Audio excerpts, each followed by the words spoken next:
flors a la Mare de Déu del Milagre, patrona de Relleu. Els convidem a vindre avui a la Marina Baixa, a Relleu, i és que sí, estan de festa. Música i balls pels carrers i, això sí, una ofrena dedicada a la seva patrona, la Mare de Déu del Miracle.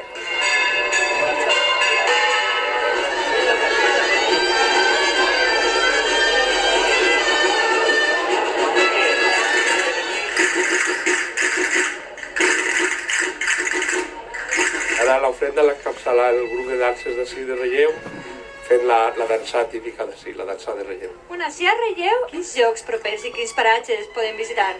Pues així, molt prop d'ací, està el Pantano de Relleu, que és un dels més antics d'Europa que n'hi ha. Això són les danses. Són unes danses que en principi eren de divertiment i no se sap per què doncs van quedar ritualitzades per l'ofrena. Nosaltres formem part d'un grup que es diu la Ixama i ens encarreguem de mantenir aquesta tradició. Tens a la festereta més joveneta d'ací de Relleu. Sí, Com li diuen? li diuen Neus. I quina edat té? Té 6 setmanetes. 6 setmanetes i ja va vestida de què? De relleuera. Reconozcamos con humildad. La Madre de Dios del Milagre es lo más grande que tiene en sus corazones.